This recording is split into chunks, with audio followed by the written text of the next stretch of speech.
ఇప్పుడే చాలామంది సభ్యులు రాష్ట్రాన్ని గురించి, రాష్ట్ర ప్రతిష్ట గురించి బాధపడుతూ అనేక విషయాలు చెప్పారు. ఎన్నికల ముందు కూడా మేము ప్రజలకు చాలా విషయాలు చెప్పాం. కానీ నాలుగోసారి నేను ముఖ్యమంత్రి ప్రమాణ స్వీకారం చేసిన తర్వాత ఎప్పుడూ చూడనటువంటి, ఇంకా డీటెయిల్కి పోతా ఉంటే అనేకమైన ఆశ్చర్యకరమైనటువంటి విషయాలు బయట వచ్చే పరిస్థితి వస్తూ ఉంది. ఇది చరిత్రలో ఏ రాజకీయ నాయకుడు కూడా తప్పులు చేయరు, అన్ని తప్పులు చేశారు.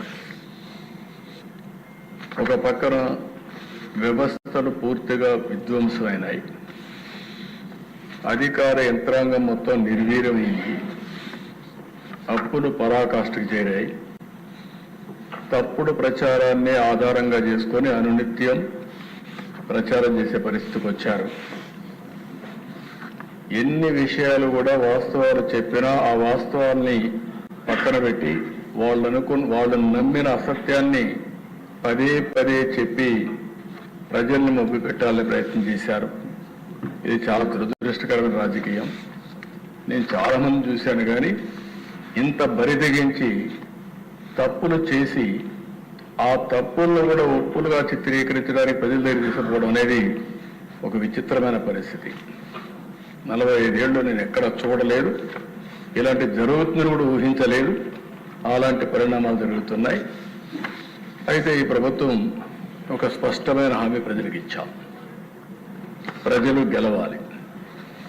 ప్రజలు గెలవాలి అంటే ఎన్డీఏ కూటమి అధికారులకు రావాలి. ప్రజలు చాలా స్పష్టంగా మ్యాండేట్ ఇచ్చారు. 93% స్ట్రైక్ రేట్, 57% ఓటు శాతం. ఇది చరిత్ర. ఆంధ్రప్రదేశ్ రాష్ట్ర చరిత్రలో ఎప్పుడూ ఇవ్వని మ్యాండేట్ ఎన్డీఏకి ఇచ్చారంటే అది ప్రజలు చూపించిన స్ఫూర్తి. ప్రజలు గెలిచారు, నిలబెట్టారు. రాష్ట్రాన్ని నిలబెట్టే బాధ్యత గెలిచిన అభ్యర్థులపైన ఉంది. అందుకే మీరు చూస్తే సంక్షేమం, అభివృద్ధి, సుపరిపాలన ఈ మూడు కూడా బ్యాలెన్స్ చేసుకుంటూ ఎక్కడికక్కడ అనేక కార్యక్రమాలు చేపట్టా. ఆ దిశలోనే ఇప్పుడు ఈరోజు మీరు చూస్తే ఏదైనా సరే ఒక విజన్ ఉండాలి. నేను ఈరోజు కొత్తగా విజన్ ఎక్సర్సైజ్ చేయలేదు. ఈ దేశంలో మొట్టమొదటిసారిగా 1999 ఆ ప్రాంతంలోనే విజన్ 2020 తయారు చేశాం. తరువాత ఎక్సర్సైజ్ చేశాం. అప్పట్లోనే ప్రపంచంలోనే పేరుండే ఒక మేనేజ్మెంట్ కన్సల్టెన్సీకి అప్పచెప్పి విజన్ అంటే ఎట్లుండాలి, ఏ విధంగా నిర్దిష్టమైన లక్ష్యాలను పెట్టుకోవాలి, ఏ విధంగా ముందుకు పోవాలి, 20 ఏళ్ల తర్వాత ఈ రాష్ట్రం ఎట్లుంటుంది, దానికి ప్రతి 5 సంవత్సరాలకు ఒకసారి బ్యాక్వర్డ్ ఇంటిగ్రేషన్ కింద ఏ విధంగా పనిచేయాలి, మళ్ళీ 5 ఏళ్లకు ఒక్కసారి ఎవ్రీ ఇయర్ బడ్జెట్ పెట్టుకుంటాం, బడ్జెట్ ప్రాధాన్యతలు ఎట్లుండాలి, పాలసీలు ఏ విధంగా ఉండాలి, ఇవన్నీ వర్కౌట్ చేసి ఆ రోజు విజన్ 2020 ఇస్తే చాలామంది ఆ రోజు కూడా 95లో నేను ముఖ్యమంత్రి అయినప్పుడు డబ్బులు లేవు, 3 నెలలు జీతాలు ఇవ్వలేదు. చెప్పాను ప్రజలకి, జీతాలు ఇవ్వలేము, ఓపిక పట్టండి, ఖజానా ఖాళీ అయింది, దయచేసి సహకరించాను.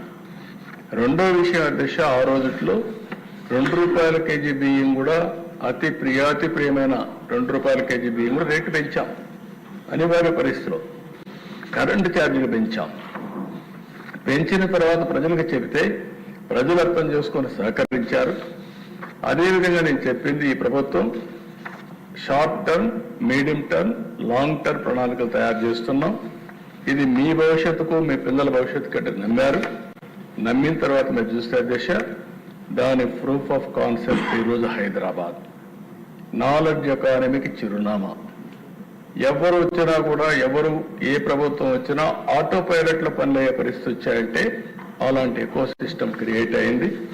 ఈరోజు నేను ప్రవేశపెట్టే స్వర్ణాంధ్ర 2047 కూడా ఈ రోజే కాదు, దీన్ని కరెక్ట్గా ఫౌండేషన్ మనం వేసుకోగలిగితే తర్వాత ఎవరైనా సరే ఇర్రివర్సిబుల్ గా ముందుకు పోయే విధంగా ఈరోజు ఫౌండేషన్ వేస్తున్నామని చెప్పి కూడా నేను మీకు తెలియజేస్తున్నాను.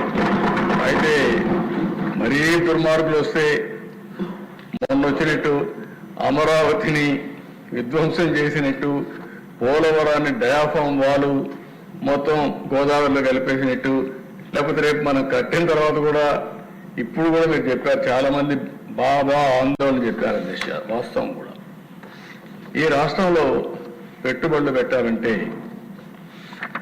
ఈ రాష్ట్ర వాస్తవ పరిస్థితులు కూడా అర్థం చేసుకుంటారు. వాళ్ళకు సెక్యూరిటీ లేకపోతే ఇక్కడ రాడు, భద్రత కావాలి. ఆ భద్రత ఇచ్చే బాధ్యత మేము తీసుకున్నా ఇక్కడ ప్రజలు కూడా ఆలోచించుకోవాల్సిన అవసరం ఉంది. ఈరోజు రూలింగ్ పార్టీ కానీ అపోజిషన్ కానీ ఇక్కడుండే రాజకీయ నాయకులు కానీ ఎక్కడికక్కడ అభద్రతాభావాన్ని క్రియేట్ చేసే విధంగా లా అండ్ ఆర్డర్ మెయింటైన్ చేయకుండా ఇష్టానుసారంగా ఒక రౌడీ రాజకీయాలు చేస్తాం, నేర రాజకీయాలు చేస్తామంటే వచ్చేవారు కూడా ఆలోచిస్తారు. ఆ విషయం కూడా మనం గుర్తుపెట్టుకోవాల్సిన అవసరం ఉంది. ఈ విషయాన్ని పదే పదే ప్రజలకు చెప్పాల్సిన బాధ్యత కూడా ప్రజాప్రతినిధులపైన ఉంది.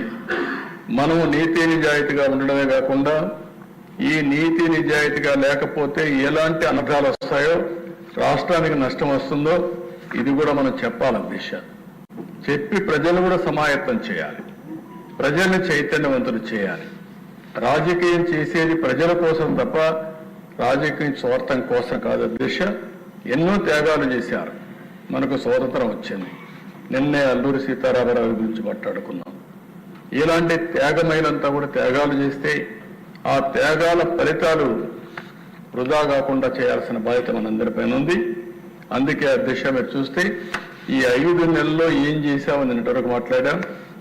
రాబోయే 2047కి ఒక పవిత్రత ఉంది. మనకు స్వాతంత్రం వచ్చి 100 సంవత్సరాలు అవుతుంది. 100 సంవత్సరాల స్వాతంత్రంలో మనం ఏం చేశామో గర్వంగా చెప్పుకోవాల్సిన అవసరం మనందరిపైన ఉంటుంది. అందుకని 100 సంవత్సరాల కోసం మనం పెట్టుకున్నాం. వికసిత్ భారత్ నరేంద్ర మోడీ గారు లాంచ్ చేస్తే స్వర్ణ ఆంధ్రప్రదేశ్ 2047ని మనం లాంచ్ చేసే పరిస్థితికి వచ్చాం అధ్యక్ష.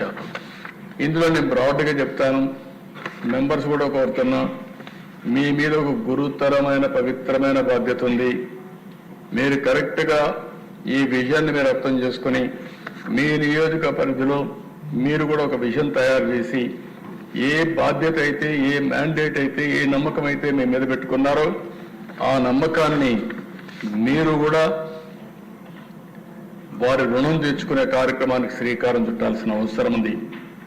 రాష్ట్రం 2047లో ఎక్కడుందో ఆలోచించుకుని మీ నియోజకవర్గం ఎక్కడ ఇప్పుడుంది, 2047కి ఎక్కడికి తీసుకెళ్ళగలుగుతారు.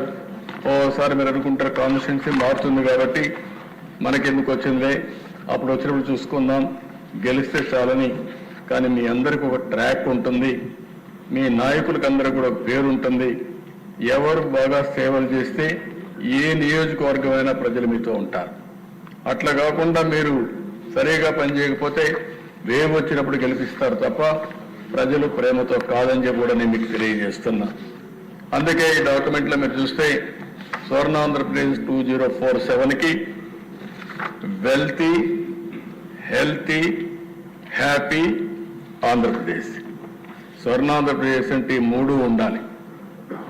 ఎప్పుడైతే డబ్బులు లేకపోతే మనం ఎన్ని మాట్లాడినా ఎలాంటి అవసరాలు కూడా తీరవు. అలాంటప్పుడు సంపద సృష్టిస్తేనే వ్యక్తిగత ఆదాయం, రాష్ట్ర ఆదాయం వస్తుంది. రెండోది హెల్తీ, ఆరోగ్యం బాగుంటేనే, ఆరోగ్యం ఎవరికి ఇబ్బందులు వచ్చినా మనం పూర్తిగా ఆదుకునే విధంగా కార్యక్రమాలు చేపట్టాల్సిన అవసరం ఉంది. ఈ 2 ఉండడమే కాదు, లా అండ్ ఆర్డర్ ఉండాలి, ప్రశాంతమైన వాతావరణం ఉండాలి. అప్పుడే హ్యాపీనెస్ వస్తుంది. ఇండియాకు ఉండే కొన్ని అడ్వాంటేజెస్ కూడా ఉన్నాయి, అవి కూడా నేను మాట్లాడతాను. అల్టిమేట్గా ఈ ప్రభుత్వం WHH అంటే వెల్త్, హెల్త్ అండ్ హ్యాపీనెస్, ఈ 3 సిద్ధాంతాలపైన, ప్రిన్సిపల్స్ పైన బిల్డప్ చేస్తున్నాం అని చెప్పి కూడా నేను మీకు తెలియజేస్తున్నా. నెక్స్ట్ ఇక్కడ మీరు చూస్తే by 2047 Andhra Pradesh envisages a state of happy, thriving and responsible Telugus. As a community, Telugu community, ఒక responsible Telugu community, fostering a progressive and inclusive community. Progressive గా ఉండాలి, inclusive community గా ఉండాలి. A valley of innovation, a knowledge hub for global community with unparalleled speed of doing business. ఇవి principles పెట్టుకున్నాం. మీరు కూడా ఎప్పటికప్పుడు చదువుతూ ఉంటే ప్రజలు కూడా చదువుకోగలిగితే ఏ విధంగా ముందుకు పోతాం. ఇది విజన్ డాక్యుమెంట్లో మెయిన్ థీమ్ అని చెప్పి కూడా నేను మీకు తెలియజేస్తున్నా.